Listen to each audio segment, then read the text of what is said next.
नमस्कार साथियों, मैं आपका दोस्त अंकित एक बार फिर अपने चैनल एस जी एकेडमी में आपका स्वागत करता हूँ। यदि आप मेरे चैनल में पहली बार आए तो वीडियो चैनल को सब्सक्राइब कीजिए, वीडियो को लाइक कीजिए। जितनी भी अपने पास में पढ़ा स्टडी रिलेटेड ग्रुप है उसको वीडियो को शेयर करना ना करें दोस्तों, ना ना भूलें दोस्तों। चलिए बात करते हैं आज अपन वायुमंडल की। अपन कर लें वायुमंडल की संरचना के बारे में।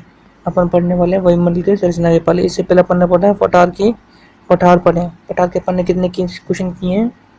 67 क्वेश्चन किए हैं।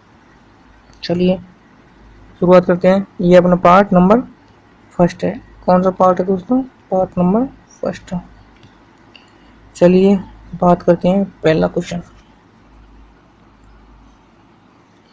पहला क्वेश्चन क्या है?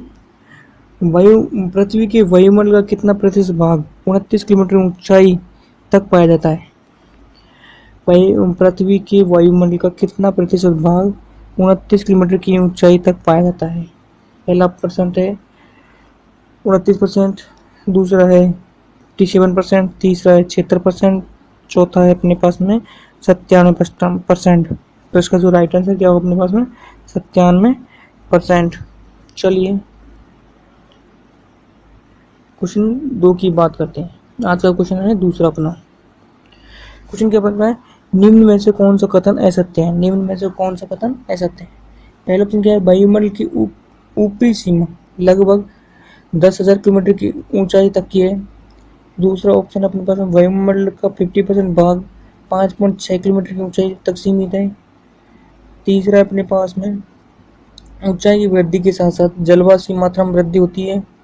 चौथा ऑप्शन अपने पास में वायुमंडल के निचले स्तर में भारी गैस और ऊपरी स्तर में हल्की गैस की प्रधानता है, मतलब मैक्सिमम है प्रधानता है।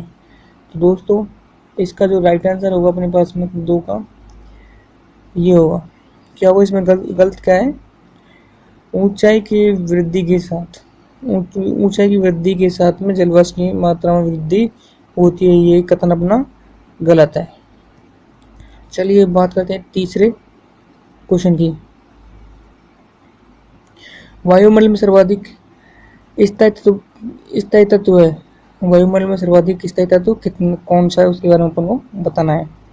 पहला ऑप्शन है नाइट्रोजन, दूसरा है ऑक्सीजन, तीसरा है कार्बन डाइऑक्साइड, चौथा अपने पास में जलवाष्प।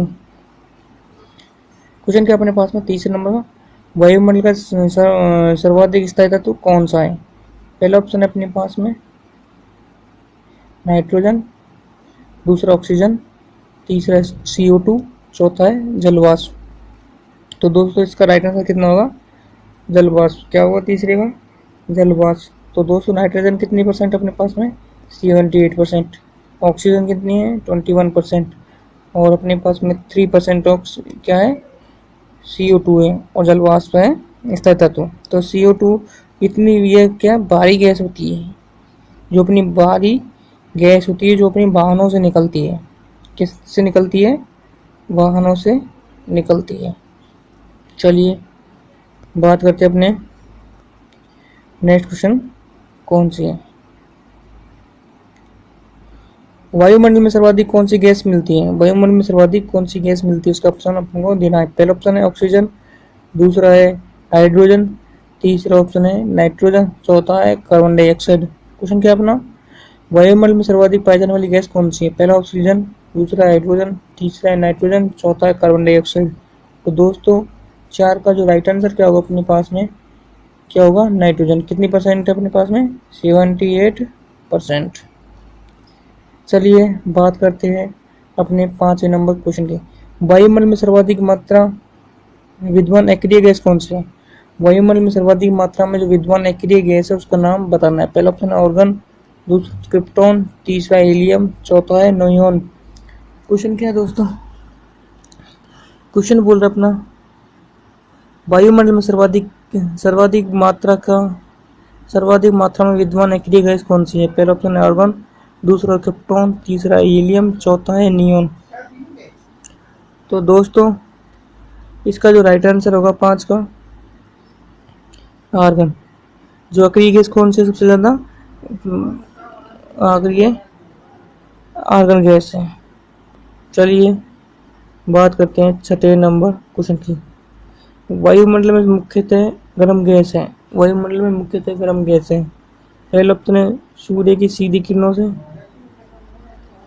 वायुमंडल मुख्यतः गर्म होता है। वायुमंडल मुख्यतः किससे गर्म होता है? पहला ऑप्शन है सूर्य की सीधी किरणों से, पृथ्वी की विकिरण से, पृथ्वी के अंदर की ऊष्मा से, या पृथ्वी की गति की घर्षण से। पृथ्वी की गति की घर्षण से। क्वेश्चन क्या है? वायुमंडल मुख्यतः गर्म होता है, किससे गर्म होता है उसका नाम बताना है। पहला ऑप्शन है सूर्य की सीधी किरण से, पृथ्वी की विकिरण से, पृथ्वी के अंदर ऊष्मा से, पृथ्वी की गति की घर्षण से। तो दोस्तों छह का जो राइट आंसर है वो अपने पास में क्या होगा? पृथ्वी की जो विकिरण निकलती है उससे क्या होता है? वायुमंडल गर्म होता है। चलिए बात करते अपने 7वें नंबर क्वेश्चन की। निम्न में से कौन सा युग्म वायुमंडल की गैसों में बढ़ती मात्रा को दर्शाता है? निम्न में से कौन सा युग्म वायुमंडल की गैस की बढ़ती हुई मात्रा को दर्शाता है? पहला ऑप्शन है ओजोन, उसके बाद कार्बन डाइऑक्साइड, ऑक्सीजन और नाइट्रोजन। दूसरा ऑप्शन हो गया अपने पास में nitrogen, oxygen, carbon dioxide, ozone. तीसरा ऑप्शन है कार्बन डाइऑक्साइड, ओजोन, ऑक्सीजन और नाइट्रोजन। तो दोस्तों चौथा ऑप्शन क्या अपने पास में? आर्गन, नाइट्रोजन, ऑक्सीजन और कार्बन डाइऑक्साइड। तो किस कौन सी मात्रा में बताना अपन को? गैसों की बढ़ती हुई मात्रा में बताना है। तो दोस्तों 7 का जो राइट आंसर क्या होगा अपने पास में? एक क्या होगा? ओजोन, ये होती है अपनी 0.33%, ये अपनी होती है 3%, कार्बन डाइऑक्साइड 3%, ये होती है अपनी 21%, और नाइट्रोजन कितनी होती है? 71%। चलिए बात करते हैं नेक्स्ट क्वेश्चन 8वें नंबर क्वेश्चन की। 8वां नंबर क्वेश्चन क्या बोला? निम्न में से कौन सी गैस ग्रीन हाउस नंबर 8वां क्वेश्चन 8वां का निम्न में से कौन सी गैस ग्रीन हाउस प्रभाव के लिए उत्तरदायी होती है? उसका नाम बताना है। पहला ऑप्शन है क्लोरीन, दूसरा है CO2, तीसरा ऑक्सीजन और चौथा है हाइड्रोजन। तो दोस्तों 8 का क्वेश्चन क्या अपना? निम्न में से कौन सी गैस क्लोरीन मतलब ग्रीन गैस के प्रभाव के लिए उत्तरदायी होती है? पहला ऑप्शन है क्लोरीन, दूसरा CO2, तीसरा ऑक्सीजन, चौथा है हाइड्रोजन। तो दोस्तों 8 का जो राइट आंसर क्या होगा अपने पास में? CO2। क्या होगा? CO2 इसका राइट आंसर होगा। चलिए बात करते हैं अपने नेक्स्ट क्वेश्चन 9वां नंबर की। 9वां नंबर क्वेश्चन क्या बोला है? सूर्य की तीव्र किरणों से द्वारा, सूर्य की कौन सी किरण है? तीव्र किरणें जलने से वायुमंडल की कौन सी गैस हमारी रक्षा करती है? ऑक्सीजन, नाइट्रोजन, ओजोन या आर्गन। क्वेश्चन क्या है अपने पास में? क्वेश्चन है 9 नंबर, सूर्य की तीव्र किरणों से गुजरने के लिए वायुमंडल की कौन सी गैस हमारी रक्षा करती है? पहला ऑप्शन है ऑक्सीजन, दूसरा है नाइट्रोजन, तीसरा है ओजोन, चौथा है अपने पास में आर्गन। तो दोस्तों 8-9 का राइट आंसर होगा अपने पास में क्या होगा? ओजोन। ओजोन परत अपने पास में क्या है? O3।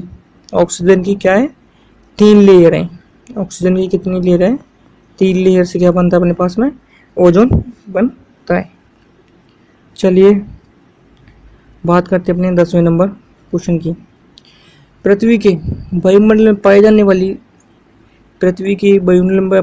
वाली निम्न में से गैसों का सही अवरोही क्रम कौन सा होगा?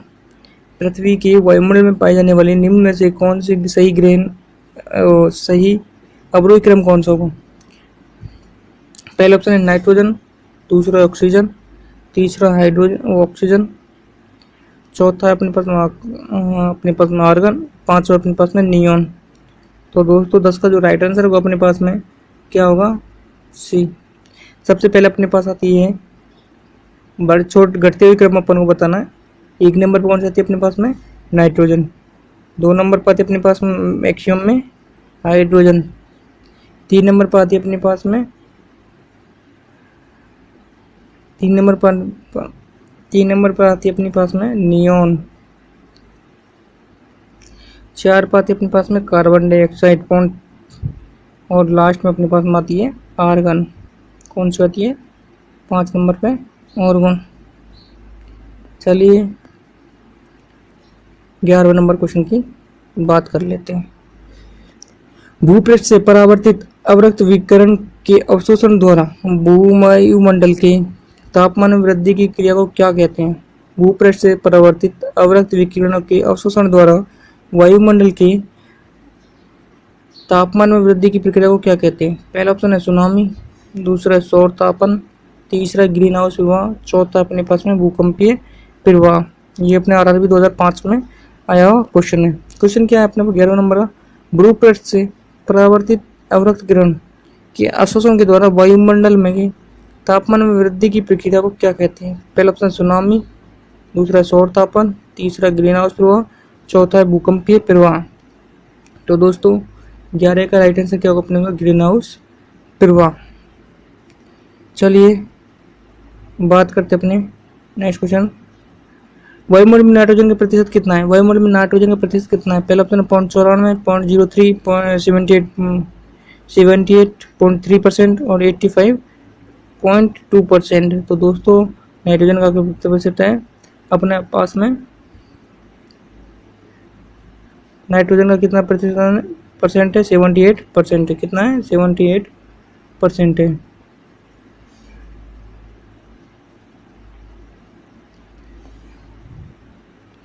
चलिए 13वें नंबर क्वेश्चन की बात करें, सही उत्तर दीजिए, सही उत्तर को चुनिए।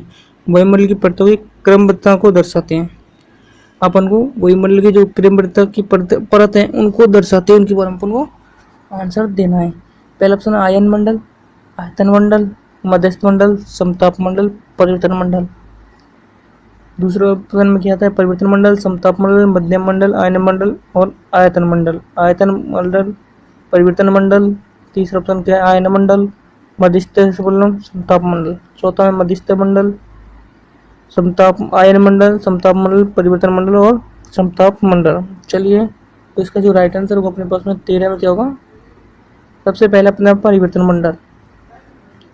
जैसे ही अपन ऊपर जाते हैं 106 मीटर तो तापमान में वृद्धि होती है कितने की? 1 डिग्री सेल्सियस की। समताप मंडल क्या अपने पास में? समताप मंडल अपने पास में वायुयान उड़ते हैं। क्या उड़ते हैं? जहाँ पे तापमान फिक्स होता है।